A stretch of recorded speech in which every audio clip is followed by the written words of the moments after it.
Hello, comic fam from all over the wonderful place, wherever you're from. Thank you for joining me. This is Comic Book Hangover. It is a new week, it means there's another round of new books to talk about. So, as I do every week, we're going to talk about some of the books that I picked up last week, and then we're going to show off a nice stack. Here we go, nice stack of books that I picked up this week. Now, as big of a stack as that is, there's really not a lot of variety in titles there. There's books, but not a lot of titles. You'll understand when I get there. Now, let's talk about some of the books that I picked up last week. We're going to start off with Hellcop, number 4. This is one that actually came out a couple of weeks ago, but I got this copy last week because this is the cover that I wanted. They're doing sort of a magazine homage covers as their variants. I didn't get into those from the beginning, and I'm sort of a stickler when I buy my books. If I get one style of cover, I want to keep with that style of cover. As far as the art itself goes, it's fine, but I like to have my covers be more consistent. So I've been wanting these covers. Now, Hellcop, it's about this dude Virgil. He works for this this government agency, the government, NASA, whatever, has discovered other realities that exist, and one of the realities is the equivalent to what we know of as hell. There's demons and all sorts of monsters in there. There's also resources, natural resources, valuable resources. So he kind of is starting to stumble on this sort of government, I don't want to say conspiracy, but this government sort of under the table operation, very illegal, where they are bringing in these resources that nobody else knows how to get to but the American government, and they're selling it to selling it around the world. It's a very big deal. People have been killed. Virgil's partner was killed, and he's basically trying to get to the bottom of what in the hell's going on. So it's a neat book. It's your typical sort of cop drama, but with the supernatural element, it makes it a lot more interesting. So it's only 4 issues, and it is a lot of fun. I would at least recommend picking up the first 2 issues. That'll give you enough to really understand what's going on in this world. But it's a lot of fun. I mean, even the art in it's pretty good. There's some little peek at the art inside. It's pretty good. It's overall it's a nice package. Overall, let's see if I can find some of the demon imagery here. 2 seconds.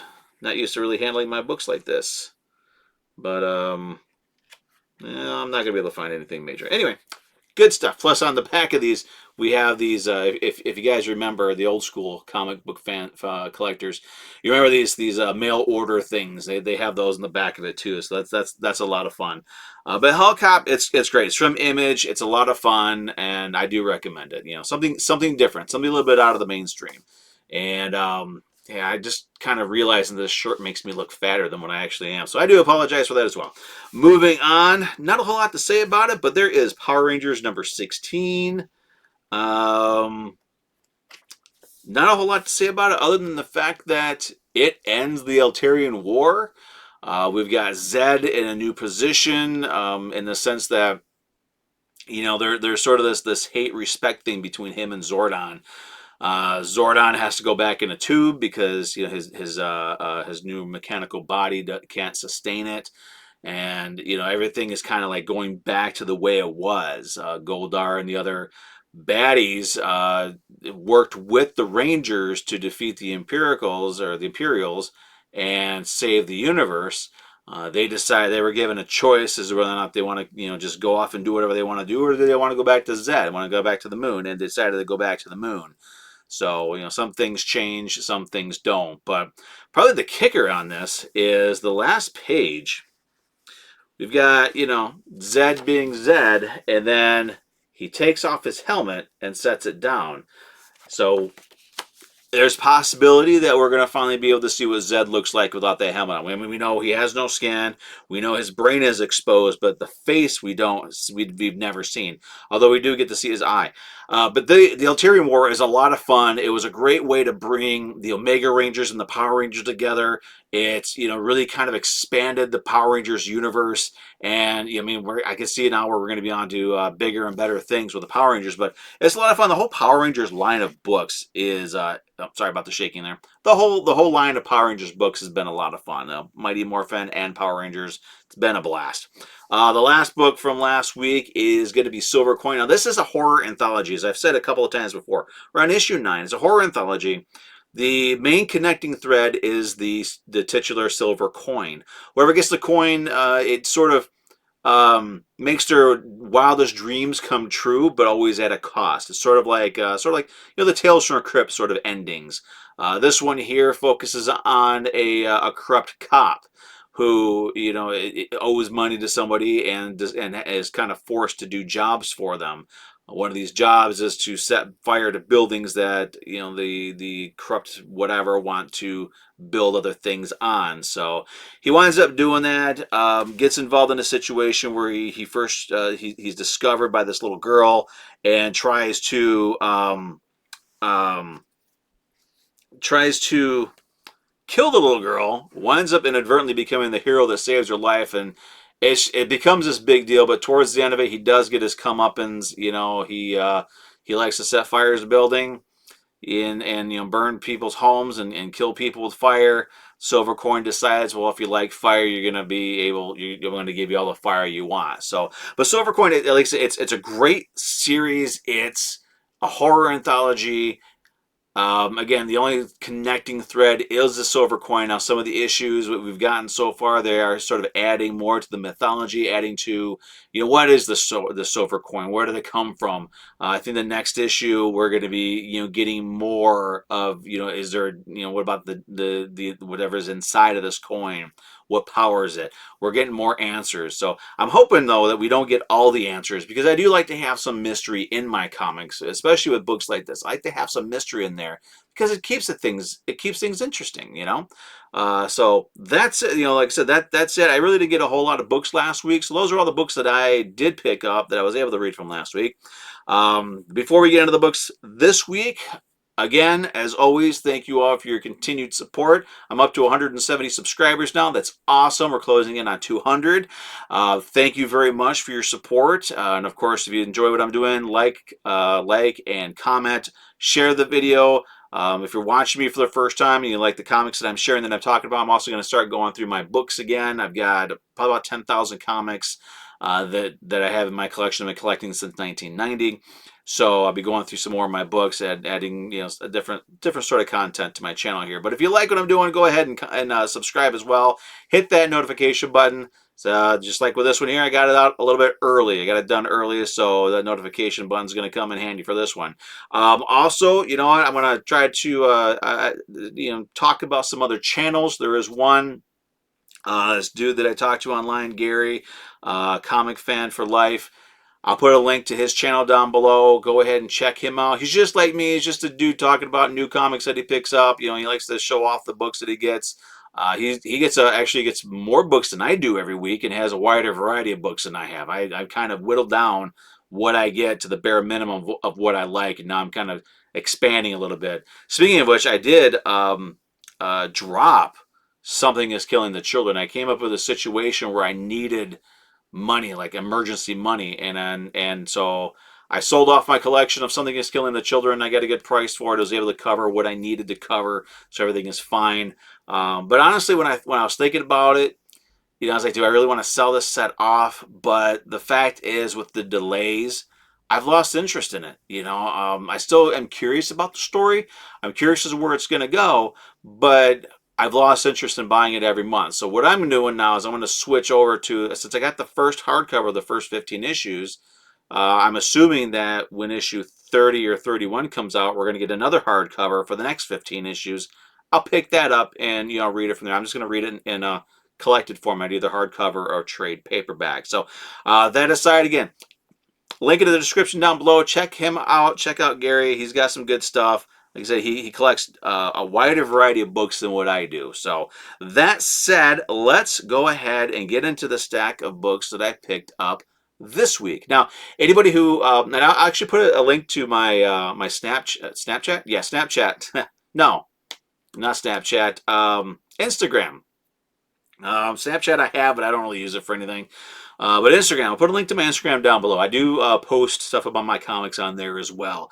And anybody who is familiar with that knows that each and every week I do a picture of all of my new books all together and post it on there, and it goes over my Facebook page. So I've done that already, which means that unlike most weeks, these books are in order. They're in alphabetical order.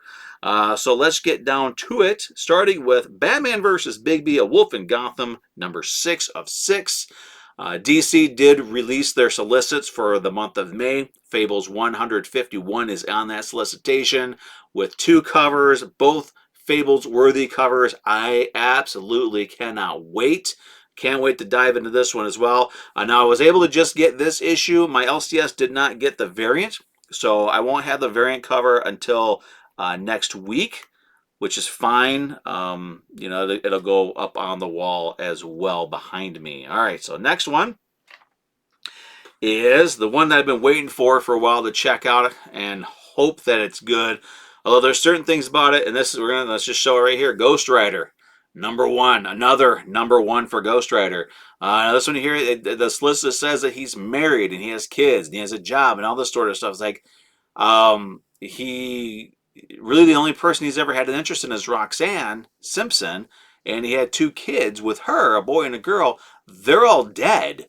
And the way his life has been over the past couple of years, I can't imagine him settling down and marrying anybody and having kids with them, knowing that, you know, this whole Ghostwriter thing is going on. So I'm really curious to see what's going on with that. I'm hoping that what I'm hoping for is that it's not, because they're talking about nightmares and whatnot. So I'm hoping this whole scenario where he's married and has his perfect life, it doesn't sound realistic for that character. So I'm hoping that that's some sort of a dream sequence, you know, that it's not real and it's going to mess with him and he's going to become Ghostwriter and do his thing. So next up, Ghostwriter number 1, Salvador Larroca cover. He's you know, an artist. He did a few you know, what about a year or two's worth of books back in the Danny Ketch run. And that actually kind of looks like the Danny Ketch Ghostwriter there. Next up is Ghostwriter number 1, the Knock cover. Headshots there. Love that one. It's really interesting. And what's next? Oh, here we go. Ghostwriter number 1, the one cover that makes no sense to me. I don't understand Peeping Tom Ghostwriter. It makes no sense to me. Yeah, the why. I don't get it. All right. Anyway, moving on. Let's talk about Ghostwriter number 1, the Scotty Young cover. This was a last-minute decision for me. Was kind of on the fence as to whether or not I wanted to get it. Finally pulled and finally decided, well, you know what? I'll just go ahead and get it because it's Ghostwriter cover. All right. Next up is Ghostwriter number 1. This is the gatefold cover. There you go. There's the full cover there. It does have, I don't know who that is. I don't read a lot of the newer Ghostwriter nonsense. I think it's kind of dumb. But on the back here, we've got, well, there's Ghostwriter 2099 up there. We've got this weirdo here. We got some chick here. That's the Danny Ketch Ghostwriter. That's Knight Rider. He used to be called Ghostwriter back in the day, but he's since become Knight Rider. You got whatever the heck this guy is here in the cloak. You know, I have no idea who that is.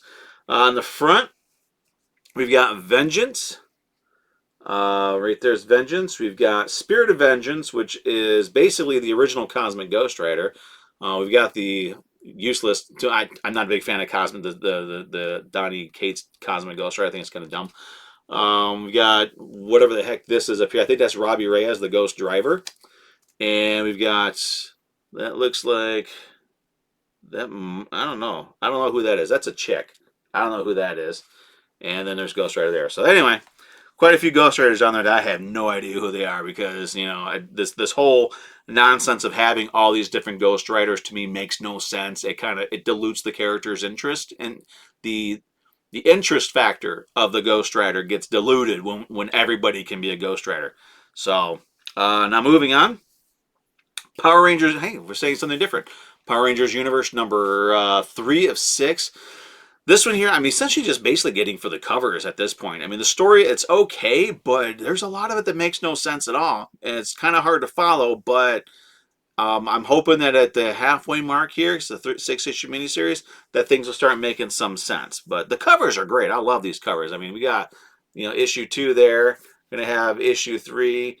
Each one is going to have a feature a different color for the Rangers. Refrigerator Full of Heads, number 4. I believe this is a 6-issue miniseries. I'm still very much enjoying this. I love a nice bloody cover. Very, very EC-esque. Robin, number 11. This is, I think, the second to last issue. I think issue 12 is the last one that I'm buying. It's got a sweet cover, issue 12. But it's going to be jumping into that Shadow War major crossover. It goes through every single Batman book, which is about half of what DC puts out these days. And I have no interest in going through and buying all these books that I don't care about just to get a story. So I'm dropping Robin as of issue 12. I'm bowing out of that whole Shadow War thing. Whether or not I go back to Robin after that's done, we'll have to wait and see what's going on with the book at that point. Silver Surfer, Rebirth, number 2. Corner box. I'm loving it. I love it. Absolutely loving it. Check that out. We got the corner box. We got the old school Marvel Comics logo. That's a Marvel Comics cover. I love that. And finally, because I'm a big fan, I really am enjoying the Radiant Black series. Super massive. This is a $6, $5.99, $6 one-shot prestige format, so super thick. And this is setting up the Radiant Black universe, and kind of establishing that this is a reality with all these other characters. We also got a Radiant Red miniseries coming up to go along with the Radiant Black ongoing series. But if you're a Radiant Black reader, this is the book you want to get. There's a couple of covers for it. This is the standard cover. I don't think this is going to be really a book that's going to make any kind of, like, if you're a speculator, I don't know if, there's speculation for this. I'm not a speculator. I couldn't care less about that. I don't talk about speculation on my channel. There's other channels that are way more equipped to do that, willing to put in the research and pay attention to all that nonsense. I'm just in it for the comics and the books that I enjoy. But anyway, those are all the books that I picked up last week. It's a big stack, but really there's only like a handful that I'm reading because there's so many of those Ghostwriter variants, and I think I got all the regular variants. There's a few others that I'm going to try to get, but they're going to be pretty expensive. But that's it. That's all I got. Everybody, thanks for watching. Thanks for putting up with this shirt that actually makes me look fatter than I actually am. I'll see everybody next